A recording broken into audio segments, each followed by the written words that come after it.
guys are having a good day today. We are going to be talking today about predator-prey populations. So far in our unit, we have spent a little bit of time talking about different species interactions. One of the big interactions, one that we said was one of the most important interactions, was the whole predator-prey relationship. It's a relationship where it's literally a matter of life or death. So this is something that has shaped both predator and prey species in pretty dramatic ways, both in terms of physical adaptations, behavioral adaptations, what they look like, all of those things. So this is a really important relationship. Last class, we spent a little bit of time talking about populations, some of the things that influence populations, things that influence population growth. We talked about limiting factors. And one of the big things that we talked about there was the idea of, as a population increases, predators become a bigger factor, and so that's a density-dependent limiting factor. So today we're going to go a little bit more in depth in that. You guys should already have your note sheet. It is the back of the sheet that I gave you last time. So the front says population lecture notes, the back side says predator and prey population notes. That's what we're going to get into today. So if you have that note sheet out, we'll fill in sort of as we go and walk through the lecture here. So the big question that we're going to be talking about today is, how does that relationship, the predator-prey relationship, affect overall populations of different species? And the first idea that I want to talk about is the idea of what's called top-down regulation. This is an idea that you're probably pretty familiar with. You've maybe heard this idea before. This is the idea that with predators, if you have an ecosystem that has predators, that ecosystem, the predators in that ecosystem sort of help keep that prey population in check. They do that by killing off injured, younger, older, weaker individuals. So as this lion is hunting here, it's not just randomly going for the first zebra it finds, it's looking for one that's maybe a little younger, a little older, injured, something that's going to make it slower and easier to catch. And then by doing that, they reduce the numbers within the population. So this is sort of conventional wisdom of how populations work. What we're going to learn today is that that's not really the only factor. That sometimes can absolutely play a role, but it's an oversimplification to say that predators keep prey animals in check. There's a whole lot more going on than just that one factor. And sometimes, depending on the size of the predators, depending on the species, that may not even be the biggest thing that's happening. But certainly there is some truth to this idea that predators can play a role in top-down regulating. One of the things that we do have a lot of research on is what happens in ecosystems when those big predators, the top of the food chain predators, are removed from the ecosystem. We've seen this across the United States. As people moved westward, they killed off a lot of the big predators. We've seen it in other parts of the world. We've seen it in the oceans where big predators like sharks, their numbers have gone way down.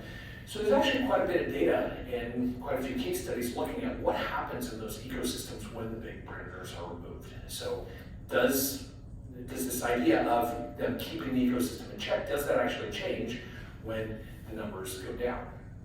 So here's some of the things that they found. There is a change in the ecosystem when those big predators are removed. One of the changes that happens is that the number of prey animals predictably does increase. But along with that, a lot of the time, what ends up happening is that of those prey species, or the things that normally the big predator does lower the numbers, sometimes you end up seeing another species, one of those animals, sort of take over the area and become the dominant thing within that area. An example of that, I'll come back to number 2 here, but an example of that is in tide pools. We've seen some tide pools where the sea stars, which are sort of this keystone species, this top predator in the tide pools, when those are removed, instead of having a more diverse tide pool, you end up with mussels just totally overwhelming the tide pool and crowding out anemones and urchins and some of the other things that normally grow there. So predators, in this case the starfish, does feed on mussels. The starfish start to go away, and these guys take over, and it lowers the biodiversity of the area because the predator is gone. Going on to the second one here, this idea of the behavior of the prey changing. So this is at Yellowstone National Park, and for several decades there really weren't any wolves in the park. The wolves are there, sort of the keystone, top of the food chain predator. And when the wolves were gone, the behavior of the elk changed dramatically. They would hang out in the fields, they would hang out in areas where people were. They weren't really afraid because the main predator, the main thing that fed on them, wasn't around. And so as a result, they lost some of their fear. They would linger in different areas, and it ended up changing the ecosystem because of the fact that their main predator wasn't around, so their behavior changed. So these are two of the things that we've seen happen when big predators aren't a part of an ecosystem anymore. There are a couple other things that could potentially happen as well. One of the things that you might not expect is actually that some of these smaller carnivores, these sometimes are called mesocarnivores, they're not the top but the sort of next in that pecking order, some of those species, things like, in this case this is a barracuda. This is an animal that sharks normally feed on and would control the numbers of the barracuda. But when sharks are gone, some of the bigger sharks and reefs are gone, the number of barracuda increases, and these guys become predators that have a really big impact on the whole ecosystem. So the number can change, but also the behavior can change too. When you think about it around here, you guys probably know this is a coyote, and if you've lived in Lake Oswego long enough, you've probably seen a coyote at some point. Coyotes don't have to worry about wolves in this area, or mountain lions, or things like that. And so they can be pretty bold. They walk down streets. Sometimes you see them during the daytime. We've seen them a few times just right here on our campus when we've been outside with our class. And that behavior is only something you're going to see when those bigger top-down predators are not around. So, when big predators are not a part of an ecosystem, there can be some pretty dramatic changes, but it's maybe more than what you would expect as a result of that one species being removed. So that's the idea of top-down regulation. Another part of what can happen in ecosystems too is what we call bottom-up regulation. So there's much more to the picture than just predators keep everything in check. The flip side of that is that the species that are the prey animals actually play a pretty important role in regulating the predator numbers as well. So when you have a lot of prey animals, there can be predators that feed on them. If there aren't very many prey animals around, it's hard for there to be a very large or thriving population of predators if you don't have many of the things they're feeding on. So if you don't have a lot of elk or you don't have a lot of deer, the wolves are going to be in low numbers. But those things start to increase, and the predators now can survive. They have more young that can survive, and their numbers start to go up. So that's the idea of what we call bottom-up regulation. This idea that the animals at the bottom of the food chain can actually have a pretty big impact on the things at the top of the food chain as well. This is especially true when we talk about things that are specialists. I think we've maybe mentioned this topic before, but I just want to make sure everybody knows what the difference between a specialist and a generalist is.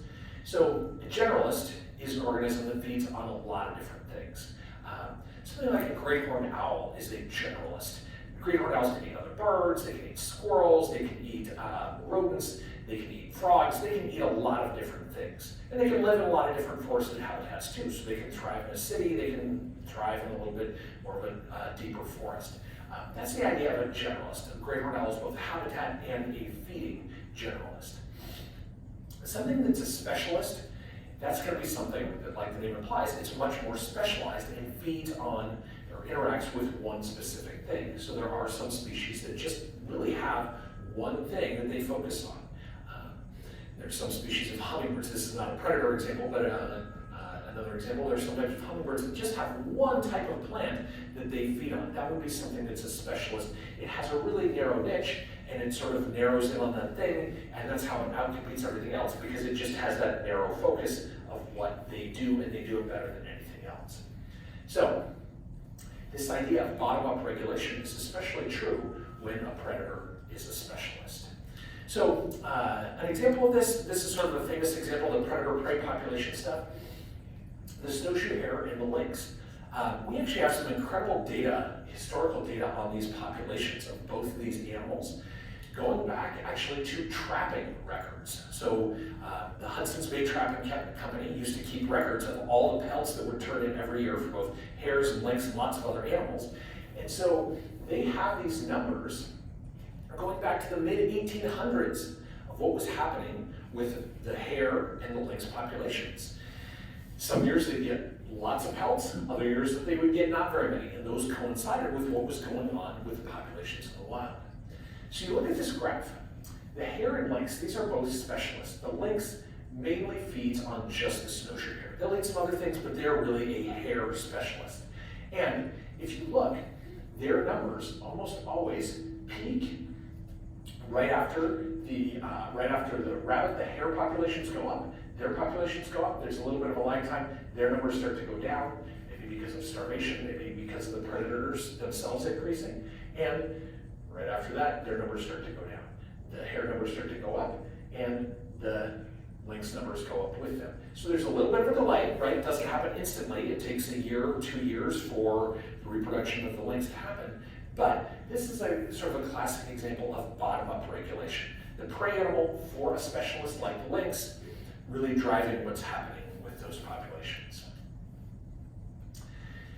So, to summarize, this is something that there's not really one big influence. There are a number of different factors that are all coming into play here, both top-down, right? As the prey increases, the predator populations will increase, and the opposite of that, the higher predator populations will come into play and reduce the prey numbers.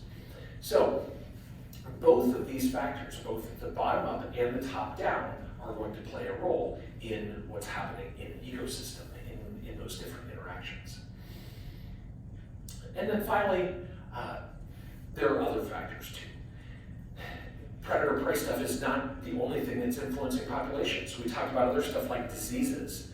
We talked about competition. There's all kinds of other stuff that's happening in ecosystems that's coming into play. So yes, the predator-prey population is a big part. The predator-prey relationship is a big part of what's happening with populations in an ecosystem, but they're complex and there are a lot of other things that are going on too. So what I'm going to have you guys do for the remainder of class, you guys are going to be working on something that is looking at a specific predator-prey relationship. It's the relationship between wolves and moose in a place called Isle Royale, which is in the middle of Lake Superior. It's an island. It's considered a part of Michigan, but like I said, it's actually in the middle of Lake Superior. And there has been a long-term population study on these animals because the moose are the only big grazing animal and the wolves are the only predator on this island. It's a big island, but it's small enough that they know exactly how many of the wolves and how many moose there have been every year going all the way back to the 1950s. There's been really good research that's been happening on those populations for a long time. I read a book about this a couple summers ago, and just going back to my interest from when I did stuff with working with wolves, I knew a little bit about this study and have met some of the people that were involved working with these wolves here. And you guys are going to be looking at a specific case study about the relationship between these things, how they affect each other, and also some of the other outside factors that have affected their numbers as well. So, the assignment is on Google Classroom. You're going to be doing some graphing. You're going to be looking at some data, the most current data that there is on what's happening with these populations, and then you're going to be answering some questions. My guess is it'll probably take you about 45 minutes, maybe a little bit longer to work on, but that's something that I want you to shoot for trying to finish in class today, and then turn that in on Google Classroom. So again, this assignment, the case study on the wolves and moose is on Google Classroom, and that's what we'll be working on for the rest of the period. And that's all I've got for today. Have a great rest of your day, Lakers.